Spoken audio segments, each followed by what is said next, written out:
Hello friends, welcome back to my YouTube channel. आज फिर से हाजिर हूँ एक नया ड्रामा लेकर। साइड बाय साइड मैं उस ड्रामा को भी एक्सप्लेन करती चलूँगी और इस ड्रामा को भी अब एक्सप्लेन करूँगी। तो आई होप आपको ये ड्रामा पसंद आए।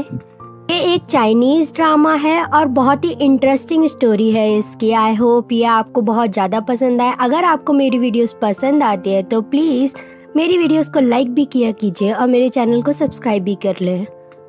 इस पार्ट की स्टार्टिंग में हमें हमारी फीमेल लीड से मिलवाया जाता है जो कि अपनी ही ग्रेजुएशन पार्टी में पहुंची होती है। आज हमारी फीमेल लीड का प्लान होता है कि वो अपने ही क्लास मॉनिटर को अपनी फीलिंग कन्फेस करेगी। जैसे ही वो कन्फेस करने के लिए आगे बढ़ ही रही होती है वैसे ही वो नोटिस करती है कि क्लास मॉनिटर के पास ऑलरेडी एक लड़की आके खड़ी हो चुकी है। हमारी फीमेल लीड का नाम श्यान है। श्यान के पास उसके बेस्ट फ्रेंड पहुंचे होते हैं। यहाँ पर वो बताते हैं कि मॉनिटर के साथ जो लड़की खड़ी है उसने भी उसको प्रपोज किया था और उसका प्रपोजल उसने एक्सेप्ट कर लिया है। इतना ही सुनने की देर थी श्यान का दिल टूट जाता है और वो ड्रिंक करना शुरू कर देती है। पहले तो श्यान सिर्फ 1-2 ग्लास ही पी रही होती है, मगर जब उसको लगता है कि नशा उसके ऊपर नहीं चढ़ रहा है तो वो पूरी बोतल मुंह से लगाती है और पीती चली जाती है। अगले पल हमें दिखाते हैं हमारे मेन हीरो को।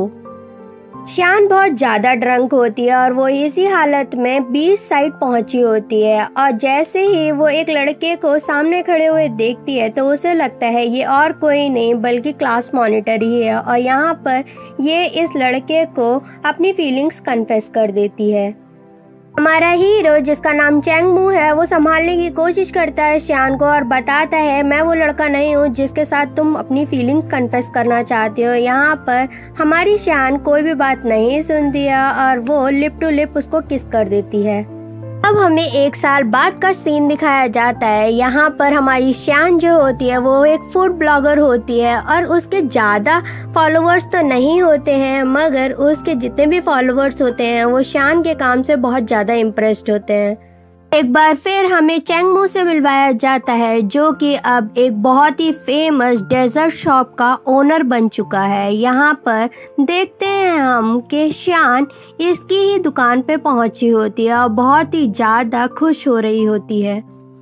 श्यान आज जिस डेजर्ट को चखने आई होती है वो डेजर्ट एक बहुत ही फेमस डेजर्ट होता है जिसका नाम the girl under the moon होता है और उसका सिर्फ और सिर्फ लास्ट पीस ही बचा होता है। यहाँ पर श्यान बोलती है कि मैं चैंग मू से भी मिलना चाहती हूँ जिसने ये डेजर्ट बनाया है।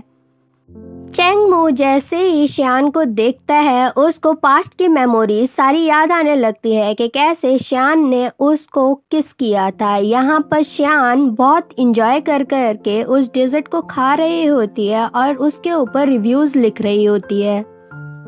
थोड़ी देर बाद हमें दिखाते हैं चैंग मू भी श्यान के कमेंट्स और रिव्यूज पढ़ लेता है और उसे बताता है क्या तुम फूड ब्लॉगर हो। यहाँ पर श्यान उसे बोलती है क्या तुम चैंग मू हो, मैं तुम्हारा इंटरव्यू लेना चाहती हूँ।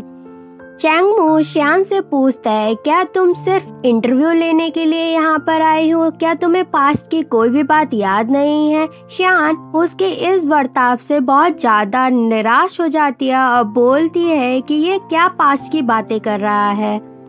चैंग मू श्यान को कोई भी इंटरव्यू देने के लिए एग्री नहीं करता है और वो वहाँ से चला जाता है। श्यान को लगता है कि चैंग मू बहुत ज्यादा अकड़ू इंसान है और उसके पॉइंट्स कम करना शुरू कर देती है। देखते देखते दुकान बंद करने का वक्त हो चुका होता है। जितने भी एम्प्लॉयज होते हैं चैंग मू को अब वो जाने के लिए रेडी होते हैं। यहाँ पर वो पूछने की कोशिश करते हैं क्या हम लोगों को रुकना पड़ेगा इस लड़की के लिए। चैंग मू उनको मना करता है और बोलता है तुम लोग अब जा सकते हो। अब वो श्यान के पास आके बोलता है दुकान बंद करने का वक्त हो चुका है।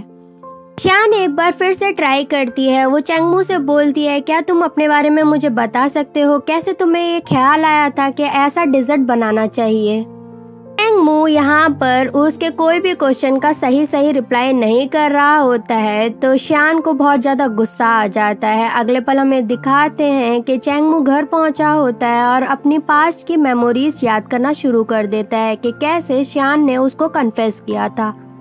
चैंग मू जाते जाते श्यान को अपने गले से पेंडेंट उतार के पहना कर गया था और जो कि चैंगमू का पहना हुआ पेंडेंट आज भी शियान पहनती है और जाते जाते जिस रोज से उसने उसकी फीलिंग्स कन्फेस की थी चैंगमू को, वो रोज आज भी चैंगमू संभाल के रखा हुआ है। अगले पल हमें प्रेजेंट का सीन दिखाया जाता है। यहाँ पर शियान अपनी बहन से बात कर रही होती है। उसकी बहन उसे बोलती है तुम्हें चैंगमू के बारे में और सारी जानकारी इकट्ठी करनी चाहिए। शियान अपनी बहन से बोलती है तुम मुझे मेरे नेफ्यू से तो मिलवा दे। यहाँ पर उसका नेफ्यू उससे बात करता है और बोलता है आंटी मैं आपसे जल्दी से मिलने आऊँगा। अगले दिन का सीन दिखाया जाता है। शियान चैंगमू के बारे में बहुत सारी इन्फॉर्मेशन कलेक्ट कर चुकी होती है और सुबह से ही उसको फॉलो कर रही होती है। फॉलो करते करते शियान चैंगमू के अपार्टमेंट में भी एंट्री करने वाली होती है। यहाँ पर गेट कीपर उसे पकड़ लेता है और बोलता है आपको अंदर जाना अलाउड नहीं है। यहाँ पर चैंगमू उसके पास आकर बोलता है मैं इसको जानता हूँ, आप इसको अंदर जाने की परमिशन दे सकते हैं।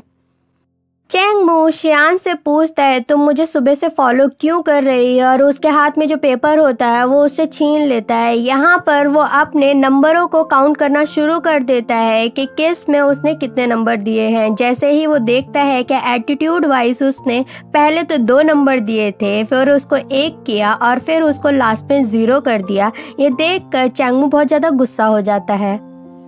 अगले पल हमें दिखाते हैं शियान पीछा करना नहीं छोड़ती है और बोलती है कैसे भी करके मैं चैंगमू का इंटरव्यू तो लेकर ही रहूंगी। और वो पता कर लेती है कि चैंगमू की बहन कौन है और वो और कोई नहीं बल्कि शियान की ही कंपनी की ओनर होती है। चैंगमू की बहन जिसका नाम चैंग यू है और हमारे मेन लीड का फ्रेंड, ये हमारा सेकेंड लीड है। सेकेंड मेल लीड जो कि चैंगमू की बहन को बहुत ज़्यादा पसंद करता है, मगर चैंगमू की बहन उसको बिल्कुल भी भाव नहीं देती है। यहाँ पर वो चैंगमू से बोलता है मुझे तू अपना चार्जर देते हुए जाना क्योंकि मुझे तेरी बहन के ऊपर नज़र रखना है। यहाँ पर चैंगमू से रिप्लाई करता है तू इतने साल से एफर्ट मार रहा है और मेरी बहन तुझे भाव भी नहीं देती है, मुझे लगता है तुझे ये प्लान ड्रॉप कर देना चाहिए अब।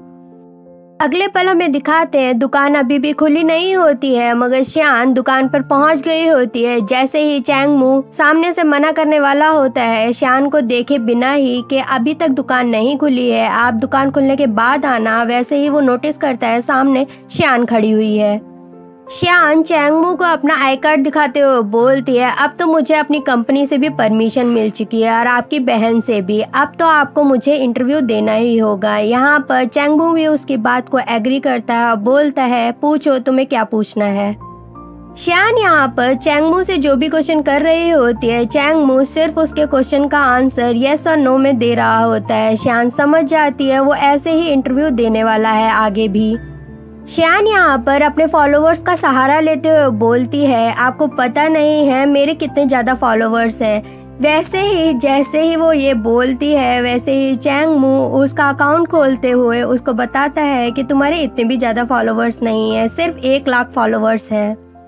शियान यहाँ पर फ्यूचर फॉलोअर्स की वास्ता देते हुए बोलती है आपको पता नहीं है आप अगर ये स्टोरी बताएंगे तो मेरे फॉलोअर्स कितने ज़्यादा बढ़ेंगे और आपकी दुकान को कितना ज़्यादा फायदा होगा। यहाँ पर चैंगमू उसकी बात को सुनता है और बोलता है कि पूछो तुम्हें क्या पूछना है। शियान चैंगमू से इसकी बैक स्टोरी जानती है और चैंगमू भी उसको साफ साफ सारी स्टोरी बता देता है। जब ये आर्टिकल शियान लिख रही होती है तब उसे लगता है कि ये सब उसके साथ ही हो चुका है पहले। इस डेजर्ट के बारे में सब लोग बहुत कुछ जान चुके होते हैं और यहाँ पर शियान के अकाउंट पे बहुत ज़्यादा फॉलोअर्स बढ़ चुके होते हैं। चैंगमू को भी इससे बहुत ज़्यादा फायदा हो चुका होता है। चैंग यू यहाँ पर चैंगमू को और शियान को अपने पास बुलाती है और बोलती है मैं चाहती हूँ इस स्टोरी की बैक स्टोरी और ज़्यादा फेमस होनी चाहिए और सारी इन्फॉर्मेशन इस स्टोरी के बारे में पता करो। यहाँ पर शियान उसे बोलती है कि मेरे फॉलोअर्स चाहते हैं कि ये स्टोरी कहाँ पर हुई थी, उस स्टोरी की पूरी जानकारी उनको प्रोवाइड की जाए। चैंगमू शियान की सारी बातें सुन रहा होता है और बोलता है बाद में तुम अफसोस मत करना, मैं तुम्हारा सपोर्ट करने के लिए रेडी हूँ, मैं तुमको सारी जानकारी दे सकता हूँ। अब हमें अगला दिन दिखाया जाता है जहाँ पर शियान उस डेस्टिनेशन पे पहुंची होती है जहां पर ये पूरी स्टोरी स्टार्ट हुई होती है। यहाँ पर चैंगमू भी पहुंचा होता है। जैसे ही शान चैंगमू को देखती है वो पूछती है तुम यहाँ पर कैसे। शान ने अपना होटल रूम पहले से बुक नहीं किया होता है। चैंगमू रिसेप्शन पे बोलता है कि आप मेरा रूम इसको दे दो। शान चैंगमू से पूछती है इस पीक टाइम पे तुम्हें कहाँ पर जगह मिलेगी, तुम कहाँ पर रहोगे आज रात के लिए। यहाँ पर चैंगमू से रिप्लाई देता है कि मैं और जगह अप्लाई करने की कोशिश करूंगा, जहाँ पर भी मुझे जगह मिल जाएगी मैं वहाँ पर स्टे कर लूंगा। चैंगमू शान से उसका फ़ोन मांगता है और अपना कॉन्टैक्ट नंबर उसके फ़ोन में सेव कर रहा होता है। वो नोटिस करता है शान अपनी बोतल को कैसे पकड़ के पानी पी रही है। उसे पास्ट की कुछ मेमोरीज याद आने लगती है। यहाँ पर वो बोलता है शान को कि आधे घंटे के अंदर तुम बीच साइड पहुँच जाना, मैं तुम्हें वहीं पर मिलूंगा।